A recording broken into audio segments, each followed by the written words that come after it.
Hey guys, welcome back to Talk Story with me, Gavin Sugai. I'm here with the former mayor of Honolulu, Mufi Hannemann. Mufi, how are you? I'm doing well. Thank you so much for this opportunity to be with you and your loyal listeners. Thank you again for joining us, and thank you again for this opportunity that we can talk about your campaign and running for mayor again. So, my first question, and a lot of people are probably asking, is why are you running to become the mayor of Honolulu again? Well, these are tough times. These are times of crisis. You see, every day there's a negative headline about our economy going south, people suffering, businesses not knowing whether they can reopen again. And certainly, if the tourism industry doesn't come back in a safe way, we are going to experience more problems for our local economy. So, recognizing all of this in my present position as the president of the Hawaii Lodging and Tourism Association, I've decided to go back to my old job. Because if these were normal times, Gavin, I would not run. Let somebody who's a fresh face, let somebody who says they have new ideas come to the forefront. This is no time for on-the-job training. This person is going to have to walk right in and immediately take action right away. You don't hire someone, you don't vote for someone who's never been in an executive position before in government. You do the nice ideas, the fresh face when they're normal times. You give them time to learn the job. You give them time to surround themselves with advisors to advise them how to do the job. But you need someone right now that can act immediately. And when I was mayor for 2 terms, or elected twice, we came through some very difficult periods. Economic recession back in 2008, 2009, where we were in a tailspin then, was able to bring us back without raising property taxes. I presided over the major environmental sewage spill in Waikiki that had us pour raw sewage into the Alawai Canal. Not only did we resolve that, I settled two major lawsuits or points of contention against the city with the Sierra Club and the Environmental Protection Agency. And then when the bell was summoned about the possibility of Pearl Harbor Naval Shipyard coming to a close, went to Washington, D.C. and got that last critical vote to save Pearl Harbor Naval Shipyard, save some 4,000 jobs. And when Aloha Airlines went by the wayside, because they didn't get the kind of state assistance that they were looking for, put together a comprehensive job fair to replace, or I should say, find jobs for the Aloha Airline employees. Some of them came into the city. Most importantly, I went forward to try to help them. So that's in my DNA. I want to help people. If I were looking to leave Honolulu next year and go to the mainland, and Gail's mother is there where she's quarantining her, she's 91 years old, I wouldn't even think twice. I just say, bye, I'm going, I'm out of the way. But I want to stay here. This is my home. This is where I was born and raised. And I cannot sit idly by and see the city suffer. And I have leadership skills, I have managerial skills. Once again, the only person to have actually been a mayor who's ready to go back again. And thank you again for being our mayor back in 2004, and then even your second term in 2008 when you got reelected. Um, so that kind of goes into my next question. So, what is different about this election versus when you first ran back in 2004, and even for your reelection back in 2008? Well, we've never faced this kind of crisis before. This is unprecedented. This pandemic crisis that we're facing is something very different, obviously. And we've got to figure out a way how we can manage to coexist with this hovering around us. It's going to be a while before we find a vaccine. And so we're seeing places around the world that are coping with it. We've got to take some of those best practices and utilize it here at home. Economically, this is the worst it has ever been, and it will continue to get worse. It can continue to give us problems. And I can't imagine a scenario whereby we just saw Halekulani Hotel is going to now open next year, not this year. We see some of our favorite restaurants like Likelike Drive-In no longer is going to operate, or some of the newer restaurants that have come up that are not going to be able to get back on their feet. And when we do, there's going to be a new normal, Gavin. Seating capacity is going to be limited, and maybe even more expensive to be able to go to a restaurant or stay at a hotel or come in on an airplane to Hawaii. So it requires someone who's been tested, someone who's not afraid of making decisions, someone who can collaborate. When I was mayor the first time around, the mayor of the Big Island, Billy Kinoy, the mayor of Maui, Charmaine Tavares, the mayor of Kauai, Bernard Carvalho, we did everything together. That's what's needed now, a sense of collaboration amongst the county mayors, working with the governor, working with the lieutenant governor to bring us through the worst economic slump that we have ever experienced, and to do it in such a way that we respect the fact that we want people to come here, we're healthy and safe, but at the same time, figure out a way how we can get this industry going. For those who say, oh, we don't need tourism anymore, too many tourists anyway, you're not going to find and pivot to an economic diversification industry that'll happen right now. Every governor, every mayor has tried to do it beyond tourism. They've always come back to tourism. That doesn't mean you don't stop trying, but in the short term, the future is now. If we don't open up tourism, if we don't get people back to work, if we don't make sure that the jobs are there, we're going to see tremendous suffering, not just financially, but you're going to see domestic strife in families where the father wants to work, trying to do his best, but he can't find work, and it's going to spill over into the home front. I know that. We're already seeing instances of it right now. Awesome. All right. So during this time in Hawaii, the economy is declining due to this coronavirus, and it's probably going to last us for a lifetime, right? On your website, you have a plan to revitalize tourism. Explain to us more about your plan. I have a 5-point plan, the only one running for mayor that has a detailed plan. And I came in the latest. I came in on June 1. You would have thought that they would have put together a plan. Some of them have developed it since I came in. So here's what it is. Health and safety first. That's the first part of my plan. Got to make sure that people understand there's a new normal when they come to Hawaii, when they come to Honolulu. And that's important for them to understand that. We also have to make sure that our workers feel safe in going back to the workplace, whether it's hotels, whether it's small businesses, whether it's nonprofit groups, they feel confident going there. Then you need a mayor who makes sure that these standards of protocol are all pervasive and that everyone is going to adhere to it. And that's where you come in with the first responders and the law enforcement folks. If people are going to flaunt it, not keep in sync, and not keep in compliance, then there must be measures put in place to make sure that they understand that, pay a fine, whatever it takes, that we're all on the same page. I recently went to Chinatown and did a tour there. My goodness, it's really regressed. It's not clean anymore. It's not as safe as it used to be, and the homeless problem has gotten out of control. They told me when I was there, said, you know, Mayor, it wasn't this bad when you were there. It was much better. My job is to go in there and improve Chinatown and other neighborhoods who feel threatened by the fact that health and safety has really gone by the wayside. Number two, bring businesses back.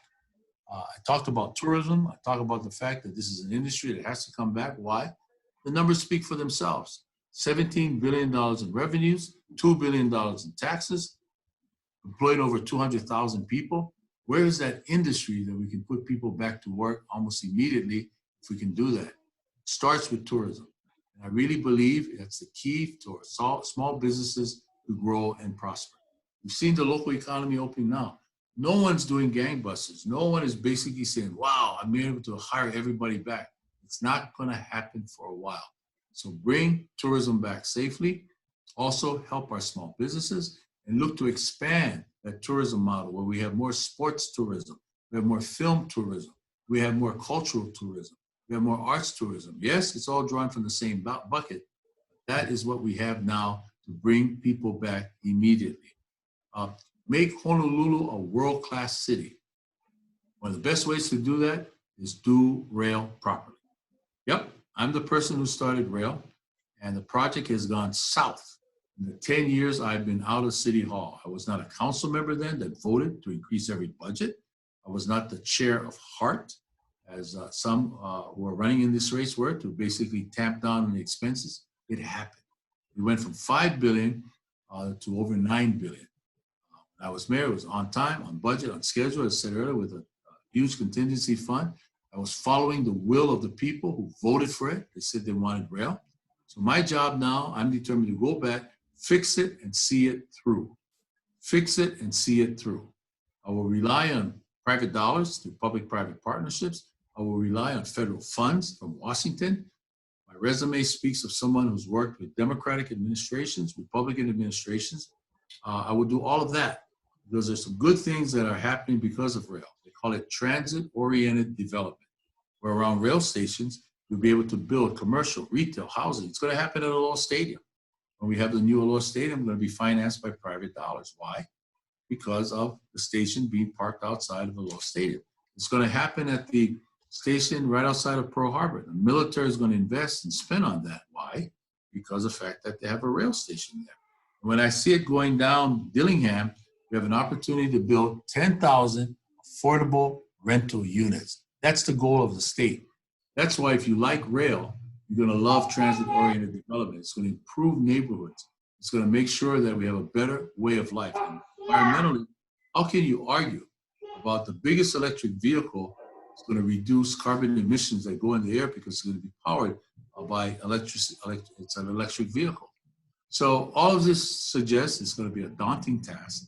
It's going to be a very difficult task. But why don't you send the guy back who has been in that project from the beginning, was out of City Hall for 10 years, but wants to come back and fix it and see it through? Because everybody running for mayor, at least of the 5 major candidates, are all pro-rail. They've all taken a position to say they're pro-rail. I can be at your service to make sure that we get it done properly without raising real property taxes to finance the construction of rail. That's my pledge. And the city administration and the council have voted to make property taxes part of it. I don't want to see that happen under my watch. If I have to honor an obligation that they did, so be it. Going beyond, we will not use real property taxes to finance the construction of rail. If it means taking a pause momentarily, we will do that. Then the next stage is what I call minding the money. You know, taxpayers' dollars sometimes is seen as a personal piggy bank by elected officials, especially when they're about to leave office. It's all about legacy. In my administration, we will make sure that we spend it on need to have rather than nice to have. And I have a history of being a fiscal conservative. I don't believe in wasting dollars. They have to be able to pass my litmus test. You need it, can you afford it, can you maintain it? If we can do that, then let's go forward with it. I understand the complexities of a multi-billion-dollar operating budget that no one has even come close to figuring out. Not just a bunch of zeros. It's real in-depth knowledge and expertise to make sure that you have enough money to be able to fund the operations. You have enough money to be able to do essential city services. You have enough money to basically put away for a rainy day fund. You have enough money to satisfy obligations like the Employee Retirement Fund. And then you have the wherewithal and the expertise to not raise property taxes. That's what I bring to the table. A fiscal, responsible mayor who is governed with being a fiscal conservative. Last but not least, it's all about making us green, clean, and sustainable. We love these islands. We want these islands to be perpetuated for generations to come. And I understand what it means to do that, whether it's making sure that we're on that path of dealing with sea level rise and global warming, that we continue our efforts to renewable energy, whether we do what we can to make sure that we're buying vehicles and operating hybrid electric vehicles. All those things are important. Most importantly, a mayor also has to understand that from time to time, he has to look at land out there and see whether we can set aside in conservation, or in the case of Waimea Valley that I led the charge on to purchase that land, devoid of any kind of development which was going to happen had I not successfully put together a hui of partners to pay enough and say to the owner who wanted to go for it, now's not the time, please, let's remember you in a good way. Let's save Waimea Valley for generations to come. Now it's in the hands and stewardship of Office of Hawaiian Affairs in perpetuity. Thank you for your response. So talking about the rail, you know, there's some that support it, there's some that don't support it. Why do you think people are split on this whole issue about the construction of the rail? Well, I think basically because of the fact that the cost has gone out of control and the lack of management. I don't blame them. I'm upset too, because when I left it in good shape, fully expecting my successors to follow up on the same laser-like focus and champion the project. We don't have a champion in government anymore for rail. When I did it, Senator Inouye was our champion from Washington, D.C. He wanted this very badly to occur during his Senate career. The Obama administration was a champion for it. I was a champion at the county level. Former Congressman Mark Takai, who was a representative then, he was a champion at the House level. We've lost that focus. We need to bring it back. The other thing, too, is that we got to recognize the voters wanted to create HART. That's the agency that operates, I should say, that is in charge of constructing rail. They got a good man there who's a good leader and experienced leader. His name is Andy Robbins. He has not had the support of the Caldwell administration as much as he should have. Case in point, they should have been building now during this period down Middle Street. Should have, right? No traffic right now. People are out of school. Children are out of school. It would have been the perfect time, but they got permits that are being hung up at City Hall. Can't understand that. They should also have had a plan to start interim service from Waipahu, even if it's just to Aloha Stadium. Let people ride. Once they ride, hope and optimism that this project is going to go forward, well, it manifests itself. It's no different than H3. A lot of opposition to H3. Oh, it's a highway to nowhere. It's a tunnel to nowhere. Look, when it opened, wow, you don't find anybody opposed to H3. So I believe those type of initiatives should have been done. It's not going to be done. My job is to go in and pick up the ball and move it forward. So yes, there is some opposition to it now. Yes, there's some folks who are doubting whether this project ever succeed, but I want to make one last fact perfectly clear. If we try to stop the project now, we'll not be able to pay back what we would owe for stopping the project. The federal government would demand full refund of anything they have given us. There'll be lawsuits galore. If it's costing over $9.5 billion, the estimates it'll be at least $8.6 billion to try to stop the project, not counting the lawsuits that would be filed, some of them successful, against the city. The other thing, too, is some are saying stop it at Middle Street. Does that really make sense to stop it at Middle Street? We need to go all the way to Ala Moana to really make it make sense. And to stop it at Middle Street is also short-sighted because you don't take advantage of the transit-oriented development that will take place along that corridor. Look at Kaka'ako. When I was mayor, it was barren. Nothing was moving in Kaka'ako until I said rail will come down there. My goodness, look at it now. We have increased capacity there to have more development take place there in that area that is zoned for development. Most importantly, it's bringing in increased property tax revenues because the values have gone up. If Kaka'ako were the status quo, there's no way that would happen. Mistake perhaps of city leaders and state leaders that they never went back to these same developers who are profiting because of rail and asked them, what can you do to help reduce the cost? What can you do to contribute to this project? That will not happen under the Hannemann administration because we will ask them. We will ask them, if you're going to benefit from rail by building some of this housing, commercial, retail, hotels, whatever it is, we want to ask you to contribute to the cost of rail. Thank you for your response. All right, so we're going to go into our second portion, which is it's a time portion. So I'm going to ask, for our listeners, I'm going to ask Mufi 5 questions, and he's going to have 2 minutes to answer each question. And then, so I'll ask the question first, and then I will let you go ahead. All right, sounds good? Sounds good. Cool. All right, so first question is, excuse me. So what is one way we can diversify our economy outside of tourism? Well, let's not stop doing what we're trying to do. I mean, the state continues to promote efforts in that regard, especially with innovative technology. Let's not stop. There are also some other science initiatives out there. Let's not stop. And I think this pandemic gave rise to a couple of other nascent industries that could start or could accelerate. For example, cybersecurity. That's going to be a part of almost everything that we do going forward. And also there's some opportunities in the medical profession, the health profession, as a result of the heightened awareness, what we need to do to keep safe and healthy. So I believe those efforts should continue. There's some ideas in agriculture, aquaculture. There's some ideas coming forward with respect to continue to have Hawaii be a major area of investment and development and going forward, promoting good development and proper development to create jobs. Let's not stop.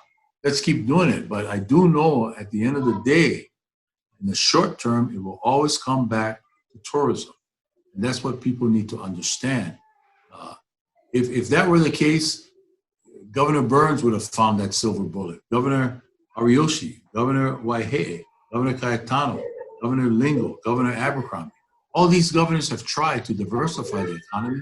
It always comes back to it. I think we should look to see what kind of synergism we can create with our military industry here. They're number two outside of tourism, and there might be some joint initiatives that we could do together in the areas of science, technology, and military capability and readiness. That could be an area too that we could look to respond and respond appropriately by trying to create jobs. Let's look to see what we can do out of the University of Hawaii. They have wonderful academic colleges there, institutions. They could also lend some good ideas in helping us diversify this economy. Time. Oh. Yeah, just in time. Sorry, give me a second. Okay. All right, next question.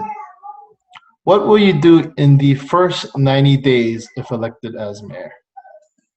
Well, the first thing you have to do is assemble a cabinet. You can't do it alone. I was very blessed to have a cabinet of Democrats, Republicans, independents. I never asked them whether you voted for me or not. I didn't care. I wanted the best and the brightest. And that's why we achieved an 80% approval rating. No other cabinet, I believe, in the history of Hawaii and Honolulu and Hawaii has ever had that kind of approval rating. So that's number one, because you can't do it alone. Number two, I got to dig deep into the weeds of the financial plan that I will inherit from the Caldwell administration and see whether that continues to make sense. I'm a big believer in cutting out wasteful spending. I'm a big believer to see whether we can cut. I can tell you right now, I'll be cutting things in the mayor's office. I think he's got positions there. Really, I don't see a need for it. For example, he's got an assistant there that oversees the rail project. Why are you doing that? Why should you be working with heart to do that? I will be looking to consolidate some responsibilities at agencies level to see whether a department can do that and save some money in that process. And then looking to cut some of the spending. There's no need, for example, to spend monies on trying to move forward with renovations at the Blaisdell. That's got to be put on hold because you can't even figure out, this administration, how to pay for rail. So let's shelve that momentarily. The other thing I'm going to do is basically work with the counties, bring all the mayors together, meet with the governor and see how we can reduce duplication. Let's see where we can have some cost saving. Let's see where we can basically say, if the county does it better, let the counties do it. If the state does it better, let the state do it. It's very important because these are times of scarce resources. There's not going to be a lot of money that's going to be floating around. So you got to be fiscally responsible. You got to be wise and creative how we save taxpayers' dollars for essential services. Right in time. All right, next question. How would you handle the homelessness problem occurring here on Oahu? Well, I come into this job with the experience of having been a mayor before and also being very active on the homeless front in the private sector. So I'm going to come forward with some new ideas that I've gleaned over the past 10 years to help the city and the state solve homelessness. It's not going to go away overnight, but more than ever, we've got to have a collaborative partnership to be able to address this. When I've been out of office for the past 10 years, through the Hawaii Lodging and Tourism Association, we do what's called a charity walk every year. We raised $2.7 million last year and gave out to 350 plus nonprofit organizations throughout the state. And what I did in particular is that I had a laser-like focus on those organizations that deal with homelessness. And I went to the state and I said, if I give $1 million to these nonprofit groups, will you match us dollar for dollar? And that's exactly what the state did. I want to take that spirit of partnership to the city as a mayor, looking to see how we can do public-private partnerships there, and also at the state. The other thing that we believed very strongly in was repatriation, and that is locating a loved one on the mainland that's willing to take back someone here in Hawaii, make sure that they're ready to go, make sure that the loved one will receive them, make sure they have a home, and then put skin in the game by paying half of the airfare, and we would pay the other half. We did that during this times of crisis where people were coming here with no address. We were able to locate where they were from, and we sent them back. That's another aspect of dealing with homelessness that I want to deal with. The best thing, though, is there's a spirit of cooperation between the city and the state that now was not always there. You've got a homeless coordinator at the state level, you got a homeless coordinator at the county level, and then you have a number of legislators who are very focused on it. My job as mayor is to bring them all together and make sure we make progress on this. Cool. All right, next question. What would you have done differently in response to the coronavirus pandemic? Well, you know, you got to give props to the mayor, all the mayors, and the governor and the lieutenant governor for dealing with a very difficult situation. I thought they did a great job when it came to dealing with the initial wave of the pandemic. They put us in a quarantine mode. They basically shut us down, and they blew the conch shell for everybody in Hawaii to cooperate. And I think that's why we were able to see the results that we did. Now we are flipping to a different mode. The mode is, it's economic recovery. This requires strong, courageous leadership. Because at the end of the day, we're not going to have anything, even if you are tested, that will prove that it's 100% foolproof. It's not going to happen. So we need steady, calm leadership that can basically calm the public, that if we go forward and we see these spikes, now is not the time to panic, because we put through a program that not only will force people to test before they come here, because that's the only way you can escape quarantine, but also a very strong contact tracing program that if in fact they get the virus while they're here, we have a program ready to launch into place to make sure that they're quarantined and they're self-isolated.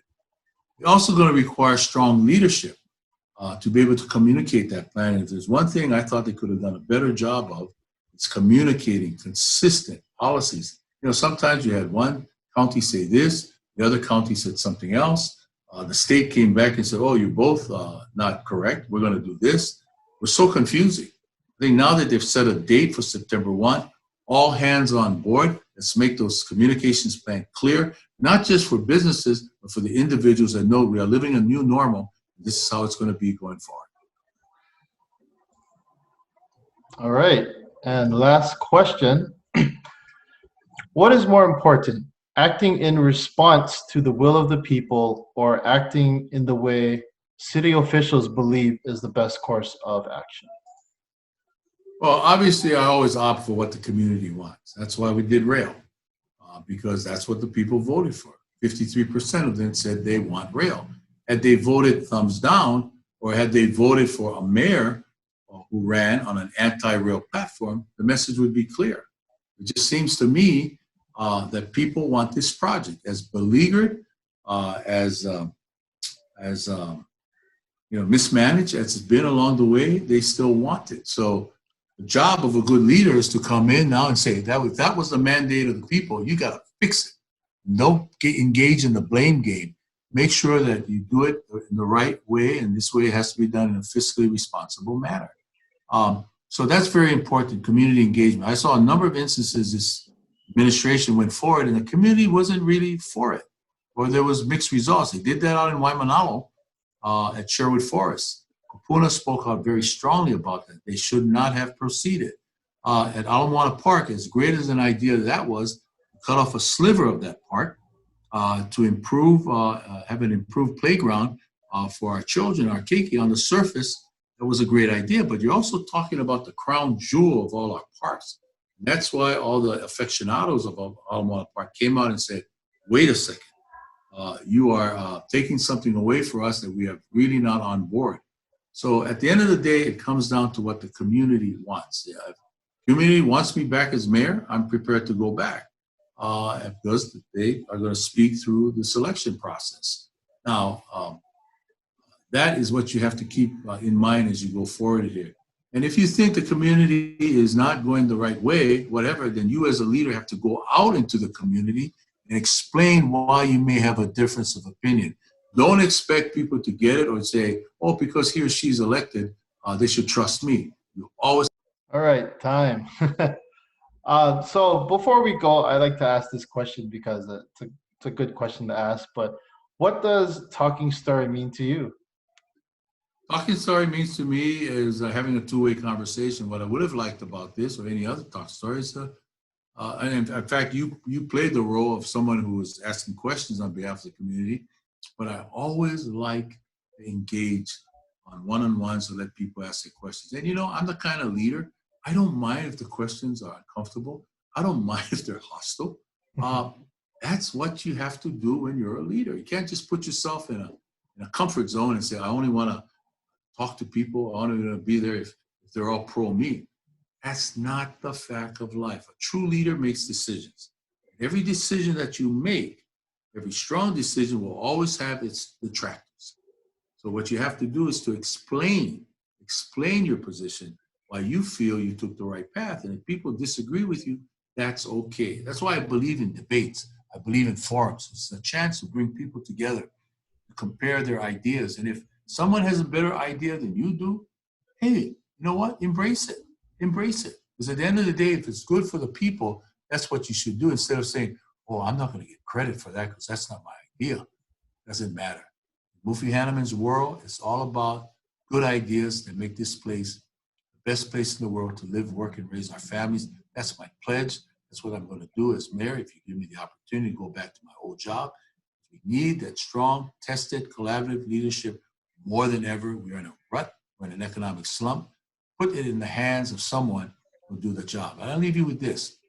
If you were facing an operation, okay, a life-threatening operation, who would you want to go to perform that surgery, that operation? Would you go to someone who's never done surgery before?